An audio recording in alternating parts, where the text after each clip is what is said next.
Hi there. I'm Robyn Powley. I am a board certified behavior analyst. I also have a master's in emotional and behavior disorders and special education. I spend my time consulting in schools, one of which is in Merrimack, and seeing private clients. Today's workshop is on building cooperation and positive behaviors. The goal today is to explore tools and techniques. So, by learning the basic principles of behavior, so I can help support you in creating environments that can promote cooperation and reduce challenging behaviors at home. I'll start off by saying I'm a mother of three grown mini adults, one left at home. And so, one of the things I've learned as being a mother is that I'm a mother before I'm anything else.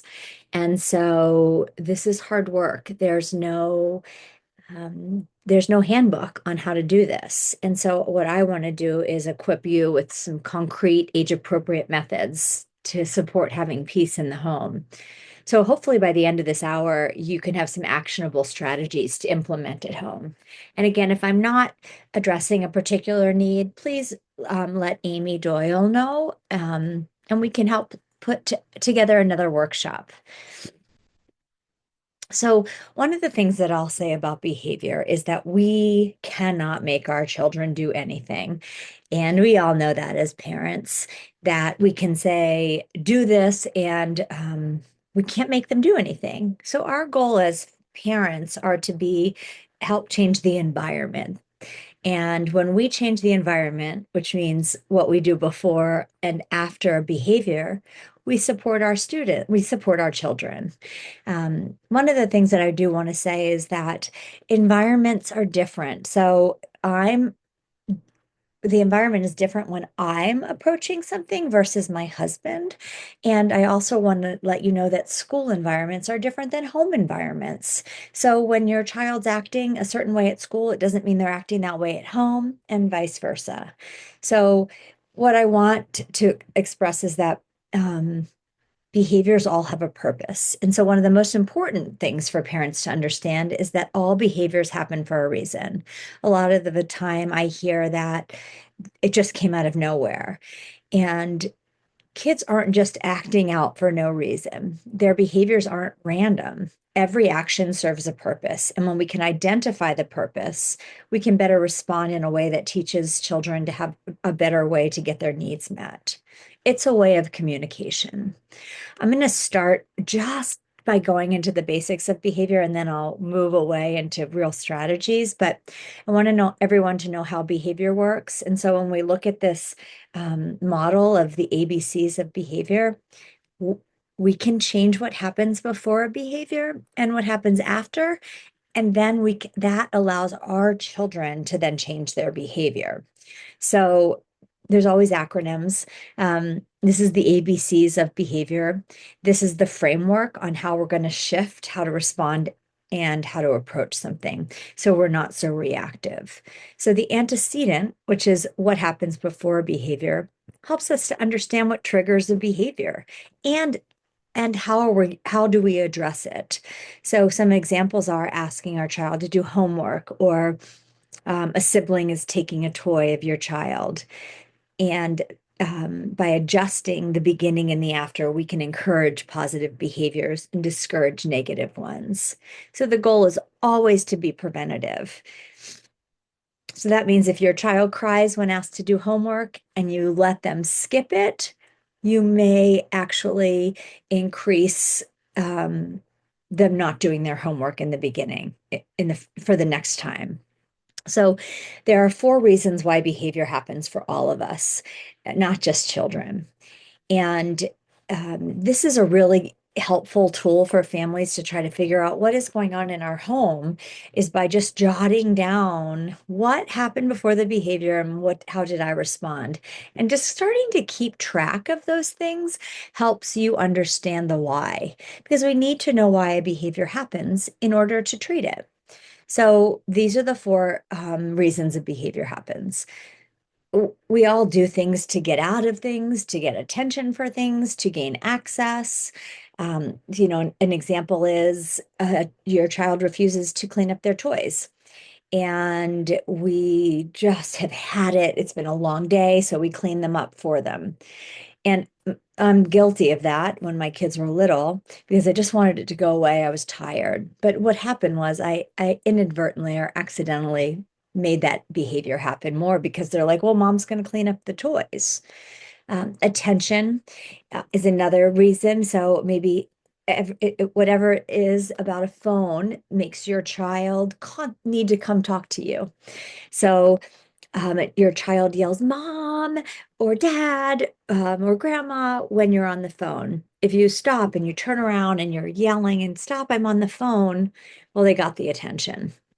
Um, Maybe they're trying to get something from you. They're throwing a tantrum in the grocery store when you aren't giving them the candy in the aisle. And if you're like, oh my goodness, everybody's looking at me and you give them the candy, that's probably going to happen again. I'm going to give you some strategies to get out of those situations. I just wanted to throw out some examples here. So, um, to understand why, to help understand why behaviors are happening. So the key is when we get to this after a behavior, how do we respond after a behavior occurs so we don't get back to the behavior? One of the things that I think is so important, and I'll address more, is reinforcement. And here's something that you can try tomorrow, today, after you listen to this workshop, is by creating a scenario in your home where um, you're like one big M&M to your child. And that means you're asking your child to do things that they can do successfully, and then you praise them enthusiastically. It might mean you even might get sick of your own voice, but it might mean that you say, hey, can you hand me that pencil? That pencil is right next to them. It's really easy for them to hand it to you. And you say, wow, thank you so much for doing that. You make a great big deal about it. And they might think you're crazy because they're like, whoa, this wasn't a big deal.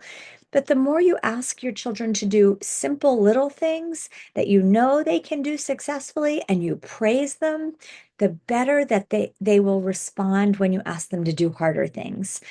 So I even say every 10 minutes, ask them to do something small for you. And when I say small, um, I say that so I'm in my office, and if I asked my child who was in my office to go to put my glass in the sink, that might seem really easy, but for your child, it may take some effort. So don't ask them to do something you know they're not going to do. So I might say, wow, I might bring the trash can closer to them and say, hey, can you throw your trash away? Thank you so much. I've helped support it. I've helped build success.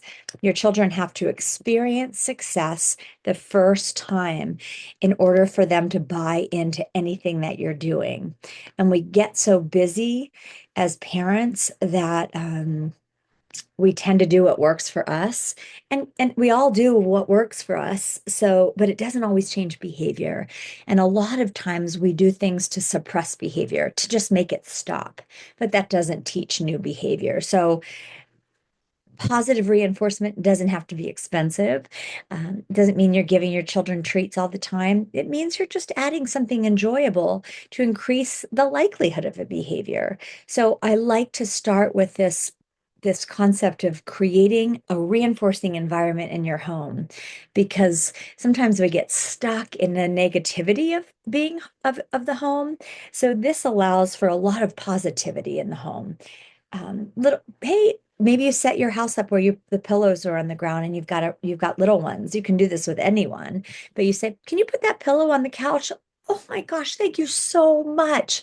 Um, and this will allow your children to become more likely to do those things in the future. I like to frame things in the positive. No one wants to lose things. We'd rather earn them. So if you're already letting your child maybe have a TV or a video game, have them do something right before that. You're already going to let them do that. So throw a task in that's right before the TV. So maybe they don't like to brush their teeth at night or put pajamas on, and you have your show and then it's time for pajamas. The show is really reinforcing to their behavior. They love it. So it's really hard to go from something that you love to something that you don't love. So what I would say is shift it. Brush your teeth, then you can watch your show. You're going to have them do it anyway. So that's more preventative. So here are just some examples of some ways to teach your child some replacement behaviors, some ways for them to get what they want, but by doing the right thing. So if they're having a behavior for attention, have them ask in an appropriate way for the attention and reinforce that. So they're tantruming because they want something. You you give them the language and you can say, you can say, can I have X, Y, and Z? Or can I have one more minute playing the iPad? This way, you're teaching them their words are more effective than their behavior if they're trying to escape something. So, like homework, you can jump in and say, you know what? Let me help you with this homework. And you are breaking it up into smaller steps, or you're offering choices instead of allowing them to avoid something. If it's access for something, reinforce asking appropriately instead of giving into the demands. You can still give them what they want, but they need to use their words. If it's sensory based, which and sorry, sensory is anything that you do alone that feels good. Biting your nails for adults, maybe it's drinking wine. All of these things feel good without having anybody else around. Those are harder behaviors to stop, but those are the times we should be applying sensory alternatives or teaching some self-regulation skills. So I love this visual. This is great, the child says, because in your child's mind, it says, I'll have to wake up crying in the middle of the night more often. Now, the first thing I always tell families when I'm working with them is that, you know what happens in your house and what's okay with you is really none of my business. So if you are okay with having your child crawl into bed with you, I'm okay with that too. My example has always been is that, my middle child was crawling into bed with us, and I just didn't have the energy at night to have him leave the bed. And my husband wanted him out of the bed. And so I said, if you're going to have him go back to your room, you have to do it every single night. Because if you let them stay in your bed one night, but then the next night you walk them back to their room, and then you let them do it the next night, it's just going to get worse each night. So you you have to be consistent in what it is that you're looking for. You also have to look at the effort that your child's putting into things. So, um, we all go to work, we get a paycheck, right? So we have to think about how much effort is going into a behavior. Are you putting more effort into changing a behavior than your child is? If you're working harder than your child, something's wrong here. So take yelling, for instance. Um, Parents often yell because it works in the moment. It might stop your child's challenging behaviors because it removes something unpleasant for you, but it's not going to change behavior. It might start again in a few hours. It's likely that you may have accidentally reinforced your child's challenging behaviors.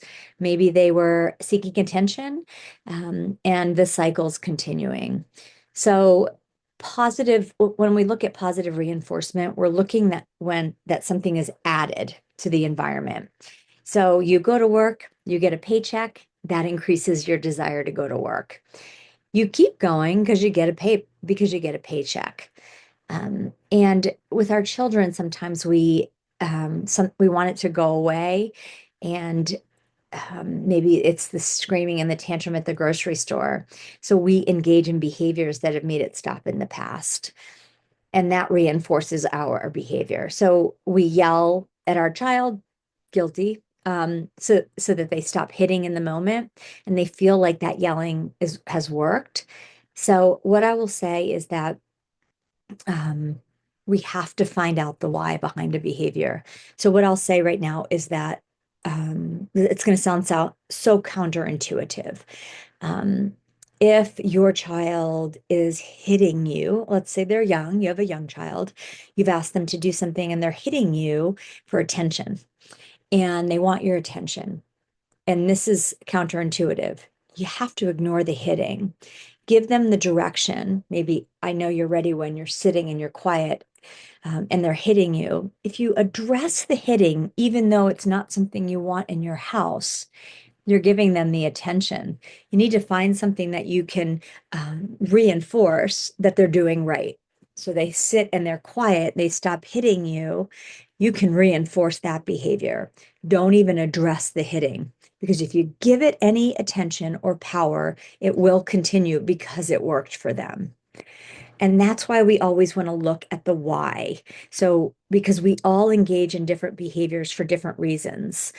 Um, so our response should be different based on the why of a behavior.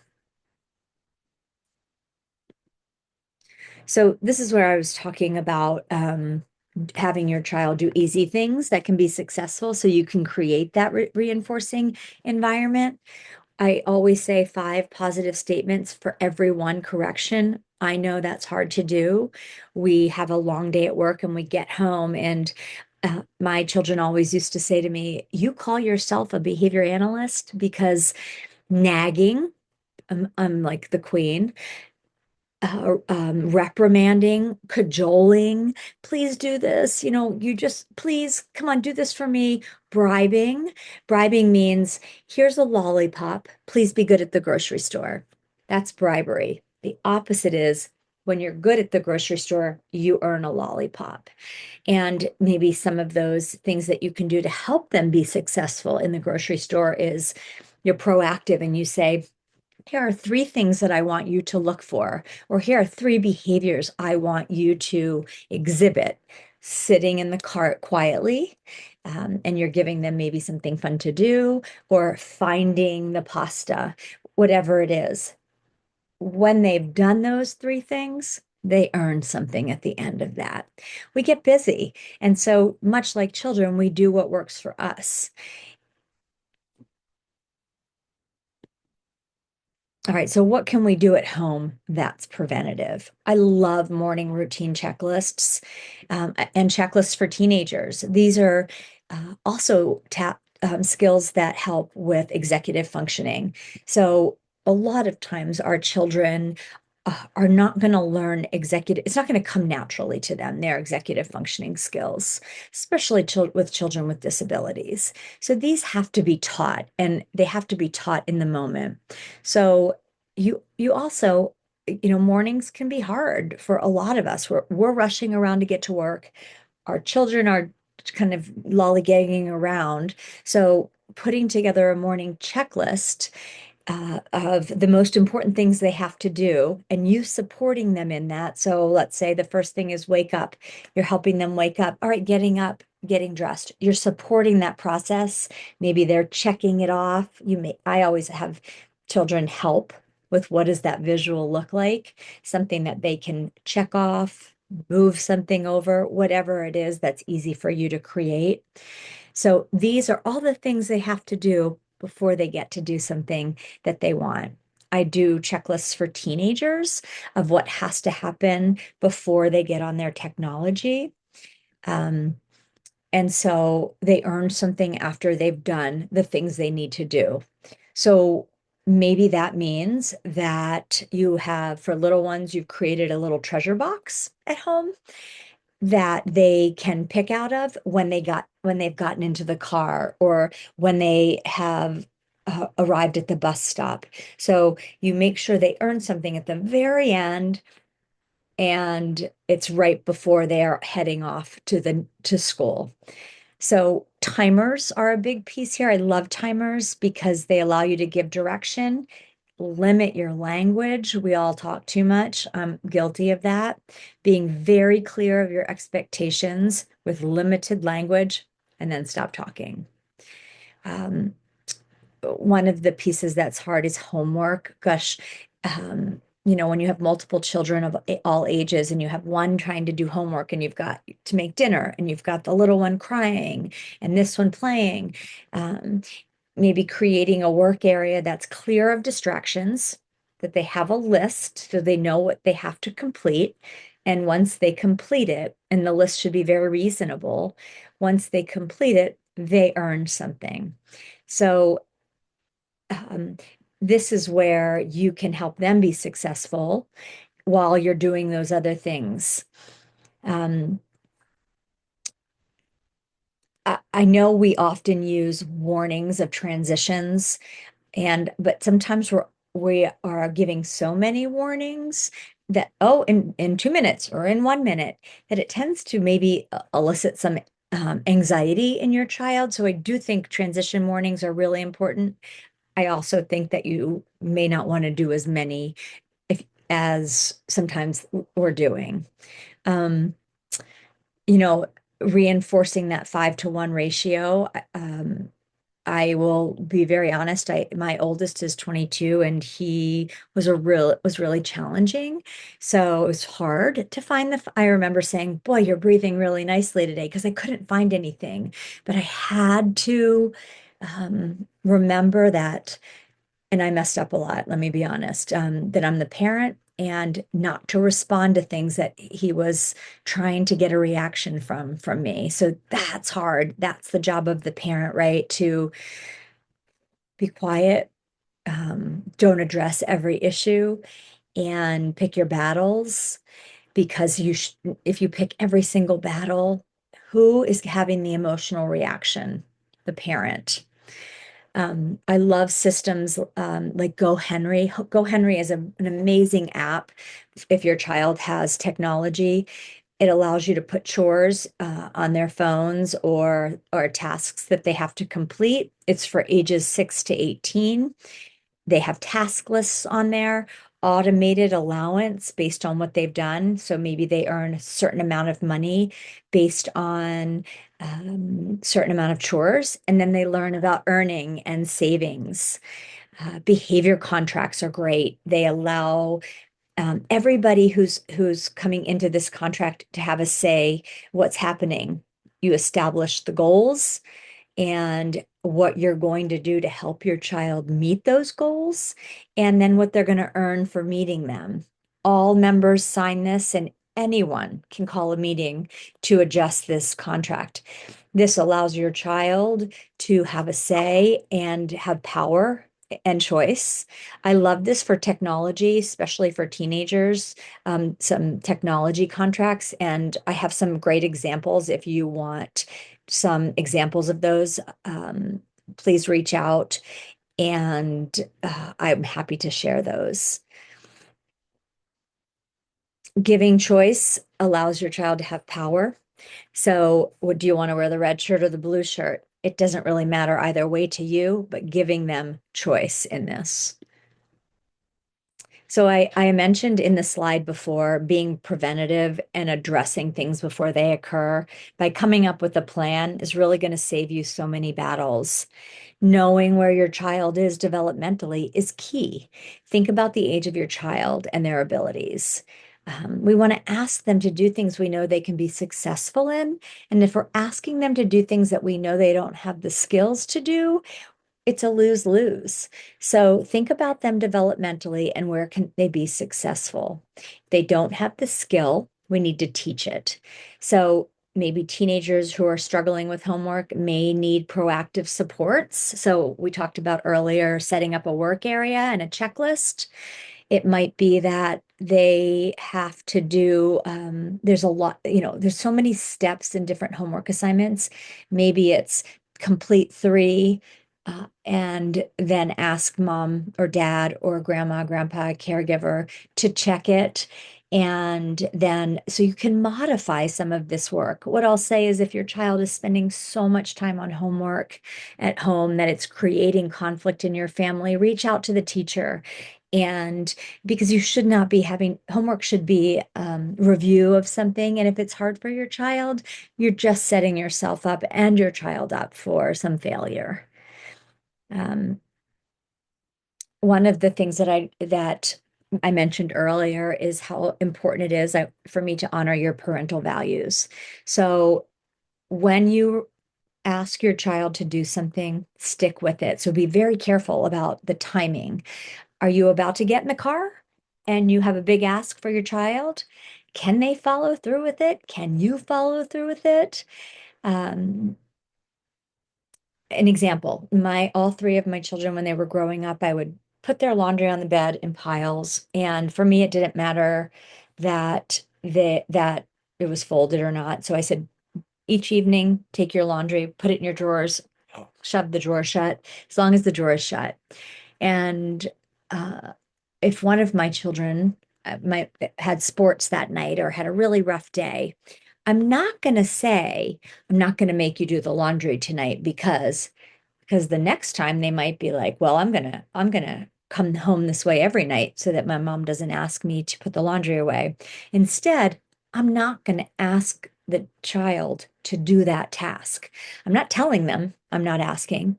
I'm just not asking them because whatever I ask them to do, I have to follow through with for consistency. So again, I this is where that ABC chart is really helpful. The three columns of what happens before behavior, what is that behavior, and what happens after. So we start to learn there may be a pattern. Um, do what's doable for you, meet your child where they are, and don't make promises or consequences that you can't keep. I think I was grounded for my life over and over again by my mother and father, and I wasn't, obviously. So be careful what you say. Your words have meaning. This deserves a slide by itself. We all say a lot. Uh, we tend to over explain. You don't have to process everything with your child. That may not be the lesson. Our goal again is to change the environment. So it might be that they're going to learn by how what you do before and after a behavior. And if you spend so much time talking about what they've done, you're going to lose them. Let you set up the parameters and let them figure out what works for them. You'll start to see your child's brain moving like, wow, this isn't working for me. So for an example is, let's say you and a friend go out to a restaurant because you really want lasagna. You've been craving it all week. You order it and the waiter says, I'm sorry, we're out of lasagna. Your friend says, I'm so sorry, this must be so hard for you. You've been really wanting this lasagna for a long time. This must feel so bad. I'm really sorry. Now, did your friend validate your emotions over and over about the fact you can't have lasagna? Did that make you come to terms that you can't have lasagna? Did the validation make you feel any better? Let's say instead your friend says, I'm really sorry they didn't have lasagna. How about we have some pizza instead? Quick validation and sympathizing, but they didn't keep talking about it or bringing it up.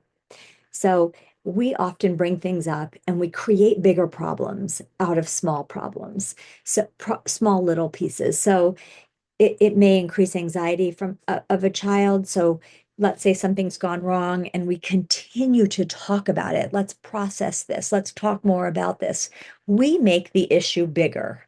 And other than we can validate them and their emotions, but then end it. So the next time your child's crying and you want to validate their emotions, absolutely go ahead. Don't stay too long on it because while it might make your child feel better, no one wants their child to feel sad. We want them to stop crying and believe that validating their emotion is going to get it to stop.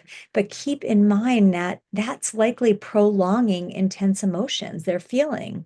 If you can do something to help them move on, then do so. It might mean that uh, no conversations happen after 8 o'clock at night. Nothing can be accomplished after 8 at night. Emotions are high, we're all tired. So if we're validating and talking about things in the evening, then we may be creating problems. You can say, we are going to have a time at night, maybe it's 5 o'clock. Do you have anything you want to talk about?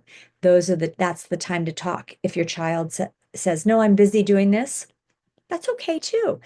It might be that it's not an issue. And we have made it an issue. So transitions.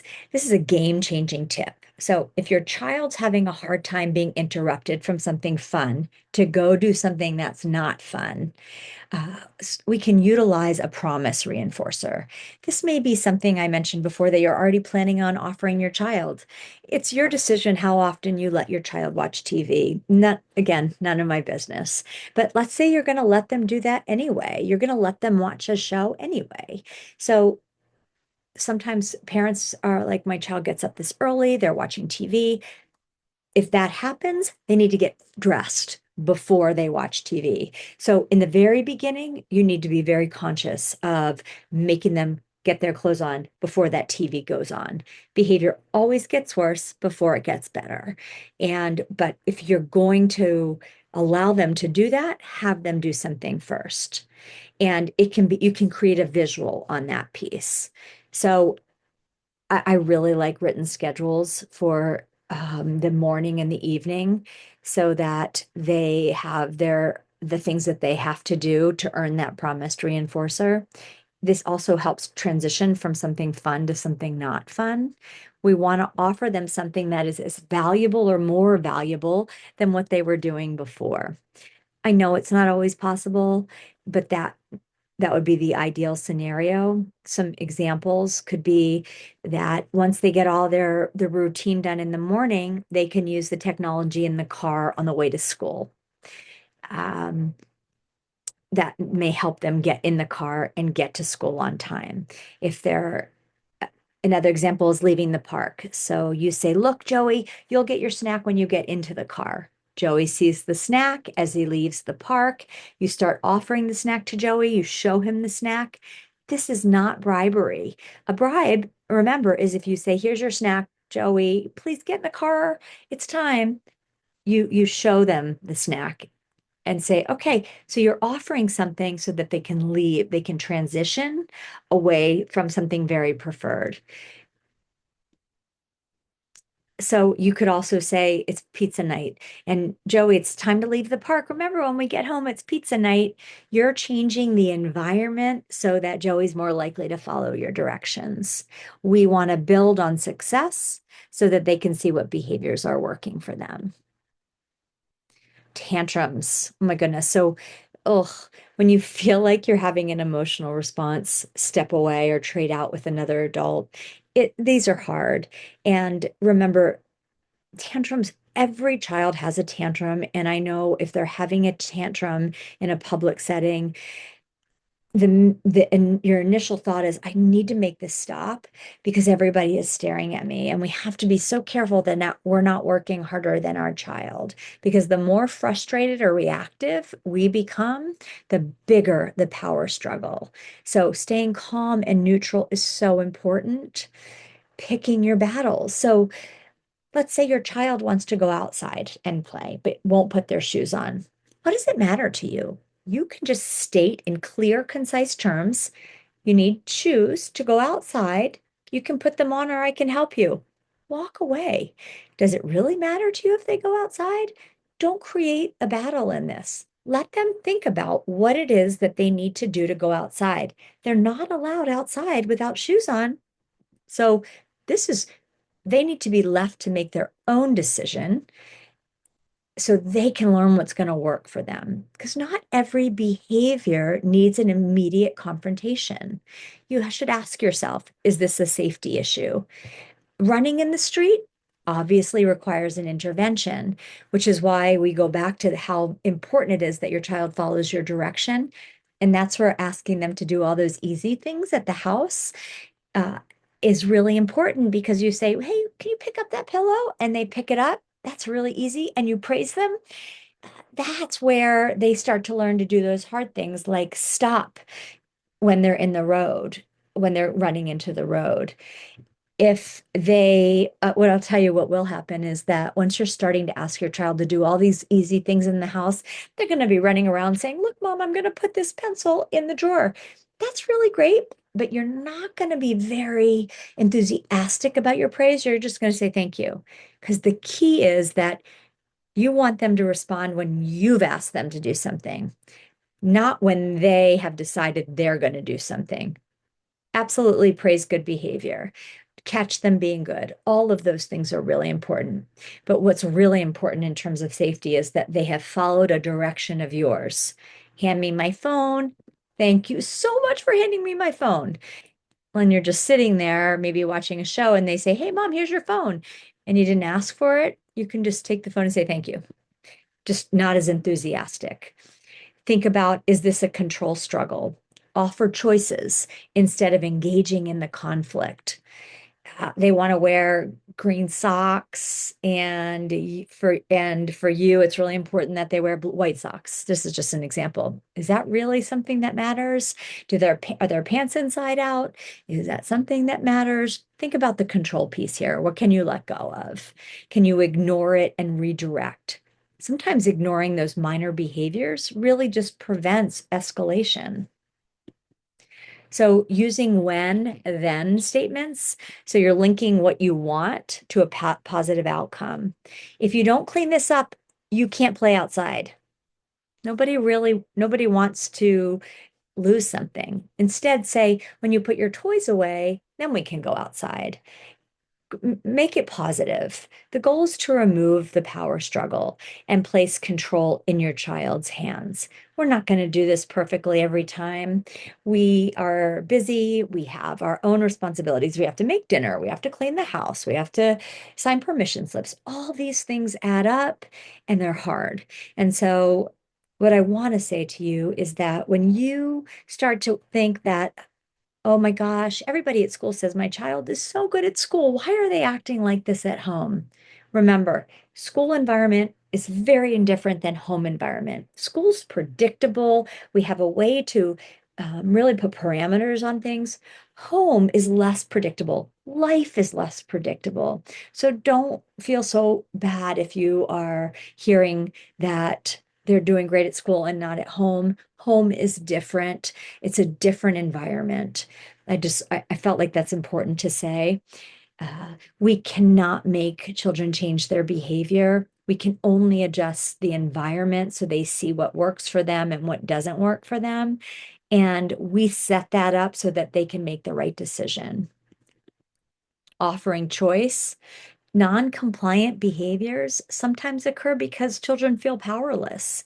Instead of demanding, offer two acceptable choices. Do you want to brush your teeth first or put your pajamas on first? And it really doesn't matter. Maybe they have a few things they have to get done in the evening and they choose the order of them. What can you let go of? And then you think about how big do I want this to get? Maybe it's a late night. And because maybe it was beautiful out in the summer, what can you let go of that night without saying to them, I'm going to let go of you, I don't know, doing something, brushing your teeth tonight. I know it's important your child brushes your teeth, but what kind of battle are you going to have that's going to make your night worse or make your night better? Avoid giving in to tantrums. Oh, this is so hard. So, if your child learns that tantrums will get them what they want, then they're going to have them more often. Think back on the why. If it's for attention, avoid excess talking and let them know that when they're quiet and they're calm, you will talk to them. I don't like timeouts. I think that adults work way harder than children for timeouts. So what I would say is if it's attention, you remove yourself. You need to make sure your child's going to be safe, but you're going to remove yourself from that room. If you can remove yourself from the room and you know your child's going to be safe, then that's how you're going to manage that tantrum. And there's a YouTube video of where there, or maybe it's a TikTok, where there's a child crying on the floor and the father's there, and the father moves to another room and the child stops crying. And they get up and they walk to where their father is, and then they start crying again. So, what can you do to remove yourself from that situation? But you also want to give your child a directive. You can say, I know you're ready when you're sitting and you're quiet. When they're sitting and they're quiet, maybe you set the timer for 30 seconds and you say, I know you're ready when you're you're quiet and your body's quiet and you set the timer and then you uh, when the 30 seconds are up, don't praise. Ask them to do little tasks. Touch your nose. If they can't touch their nose, they're not ready. Start the timer again. So if the tantrum is to escape something, you have asked, go through the I know you're calm when you're, and afterwards, have them follow through with your original expectation, but it can be modified, or you can say, I can help you. Let's say they didn't want to clean up their toys and they had a tantrum, and you have to have them follow through, or else they're going to continue having tantrums. But you can say, pick up three toys. How can they be successful and still follow your directions? Or I'll help you pick up the toys. So if your child's upset because they didn't want to do their homework, you can say, I can see you're upset. Let's take some deep breaths or a timed break, and then we'll do one together. Excuse me. Um, So the important part is that you're setting expectations in advance by making limits clear, make transitions smoother by highlighting what comes next. So I'm going to circle back around to the beginning about asking your child to do small things that you respond to. You create that reinforcing environment. That's how you start any intervention program. You can start it tonight, you can start it tomorrow. It fills your child's emotional tank to reduce power struggles. A child who is connected is less likely to argue, to shut down, or to seek negative attention. Instead of focusing on stopping behavior, focus on what to teach instead. Let's say your children are having a ton of fighting. What can we teach them instead? We don't want to get involved in every battle our children have when they're arguing with each other. So if they don't have the skills to work it out, you might say, child one, you can go into your room to play. Child two, can you help me in the kitchen? How can you break this situation up? Because if you get involved, you are adding to the problem.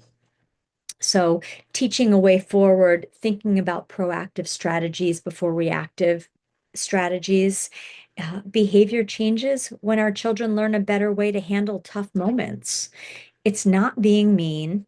We can be firm without being hard and kind without being permissive. So, I can't give a blanket response to whining because, again, we go back to why are they whining? If I said every time your child whines, you just walk out of the room and ignore them, what if you had just asked them to brush their teeth? Then their whining works for them. So let's say they're whining because they don't like how their socks feel. You're willing to help fix their socks, but they're whining to get their needs met and are communicating the inappropriate way. So we need to give them a different way of communicating. This is where that replacement behavior comes in. How can we get them to ask?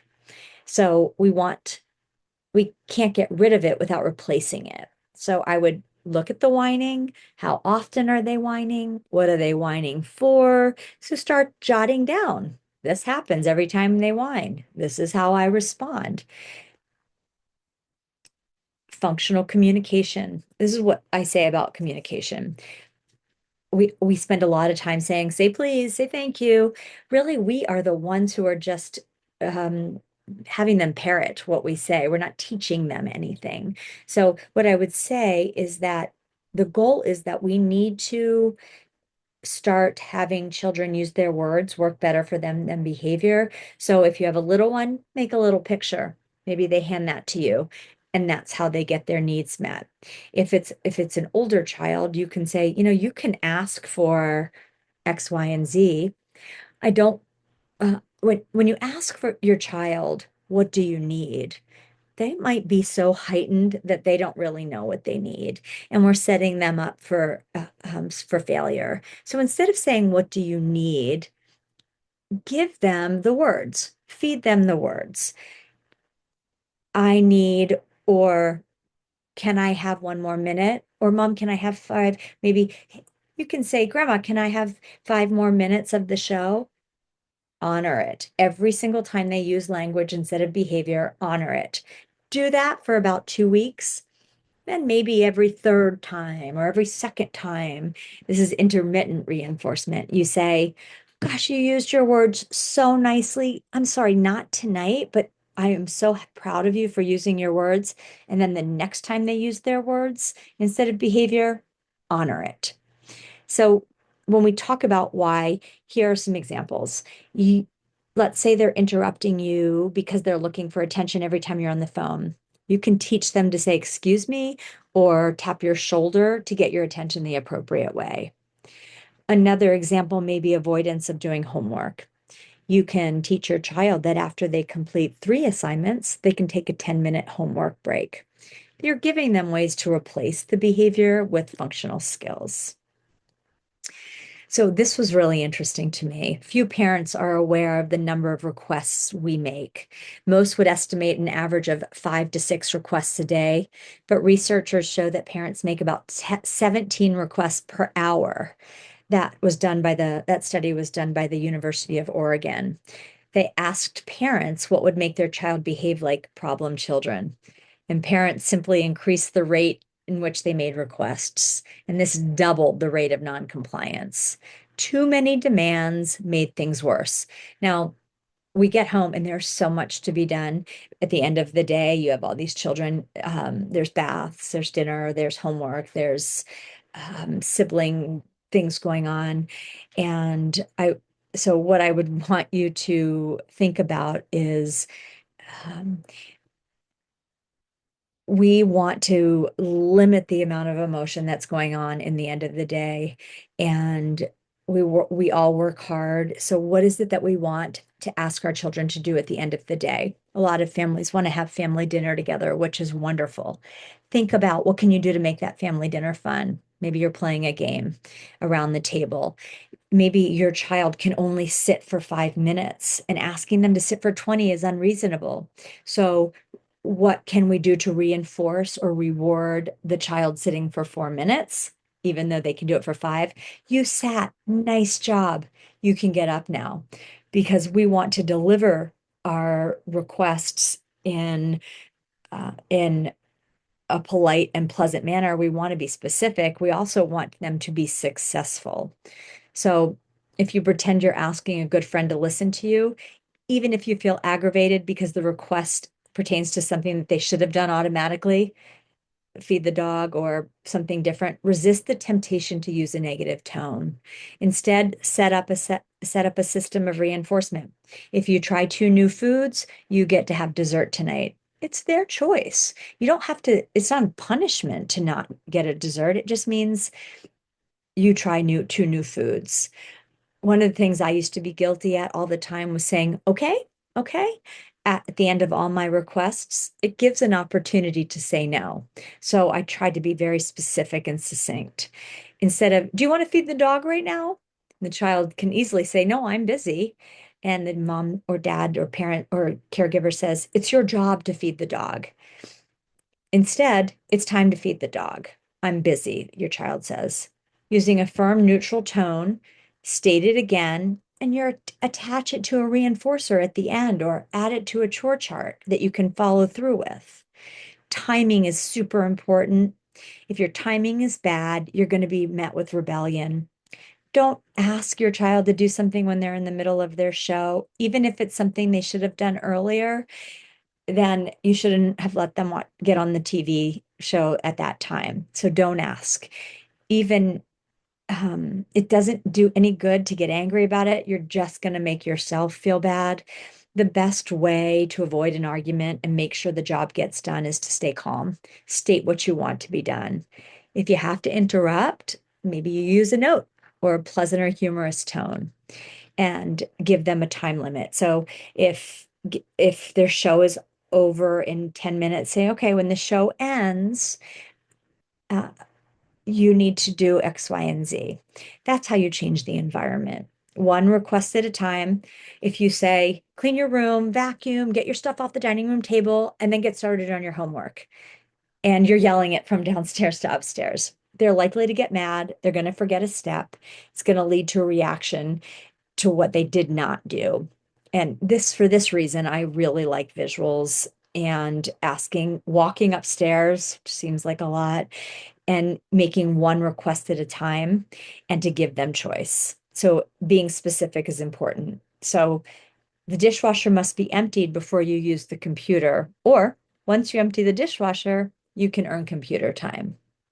Use startup requests. Instead of telling them to stop doing something, it's better to tell them to start doing something. Let's say you're sitting in the living room enjoying some quiet time and you hear a storm brewing in the kid's bedroom. You could do a number of things at this point, but how do you keep the peace? Certainly not yelling from the chair or going into the room to see who caused the problem. John, it's time for you to get started on setting the table. Finding out who is at fault is seldom useful. We've all tried to explain to our child why they should follow our directions, do the right thing, and go to bed. It doesn't work. So remember, behavior does not define your child. Don't dwell on what happened yesterday. Think about how you can alter what you're asking for the next day. So this again begins to create an environment where your child feels successful at home and makes things easier. What's going to work for you? Where are your trouble spots? Is it getting into the car in the morning? Is it bedtime? Don't feel the need to change everything at once. And also know that a calm response is not weak. It keeps you in charge of the moment of letting your child's behavior dictate yours. We're going to have hard days, and we don't need to prove our authority when they have hard days. It's not a threat to your parenting. We don't need to win every argument to teach our children to be good humans. We don't want to mirror their behaviors. People may watch and think your children are walking all over you, but kids are going to frustrate us. They're going to push the buttons. They've put them there. They're going to test limits because that's what childhood is. It's about leading as a parent. We want them to run to us when things get hard, not from us. So encouragement and reinforcement, a smile, a nod, a word of approval is a simple event that can change behavior. If you want to praise your child for doing something that pleases you, the praise is less effective in encouraging the behavior. Don't wait for a perfect performance. If you see a small improvement, say something positive. Social reinforcers work well. We have an unlimited supply of them and they don't cost a penny. We could also add reinforcers, snack after pajamas and bath. We want to balance the seesaw. So one of the things that we balance the seesaw is some kids come home and you say, wow, I hope your day was good. And that's enough for them. But some children need some more balancing. They might need tangible reinforcers to do the things you ask. We know who those children are. You know if that's your child. If what they're getting at home is not changing their behavior, we may need to add some additional reinforcement. It's okay to do that. That's how behavior changes. For little ones, treasure boxes. For older ones, maybe it's time on technology. Uh, I'm not a big fan of sticker charts throughout the week.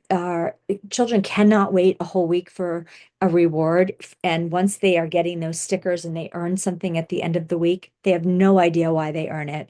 And I love animals, so I'll use this example and not to compare to children, of one of my dogs, is that if I say Violet sit or Duncan sit, and then I give them a cookie, they know they got a dog cookie because I just asked them to sit. Or I say sit, and then I walk around and I do a lot of different things, and then I give them the dog cookie. They have no idea why they got it. They love it, but they don't know that it was because they sat. So we have to connect things to their value, and it should be immediate. So when you have a little one and you have a sticker chart, that they've earned something at the end of the week, it's too far away. Uh, it's earning something at the end of the day, or even I would caution you to really separate school from home, because if you say, well, if you had a good day at school, you'll get this. What is good? How do you define good? And rewarding them at home for being good, whatever that means all day, isn't going to change their behavior at school. You're not at school.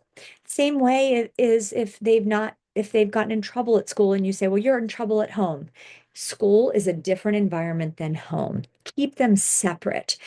Let the school, I mean, that's not to say you don't address something that's happened at school. It just means understand that you can't change the environment at school for your child, where at the same time, your school staff can't change the environment at home for your child.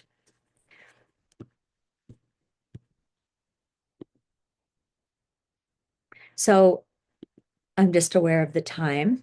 What I would say is select behaviors you want to change. If your little one can sit at the table for 5 minutes without a behavior, you're not going to get them to sit there for 15. So use match the expectations to your child's capabilities. Decide how often you want to reinforce a behavior. For new behaviors that you're just teaching your child, you have to provide reinforcement every time they're successful.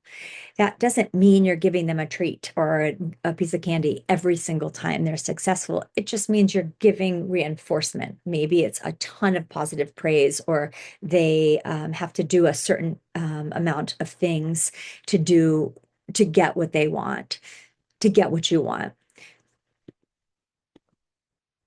Keep the behavior requirement reasonable. If the task is too hard or complicated, break it down. I want to thank you guys for coming to this and watching this workshop. If there are any questions, just reach out, or comments after the workshop, please reach out to Amy, or if you are looking to get some more information about other things, I am happy to provide other information. Thanks so much.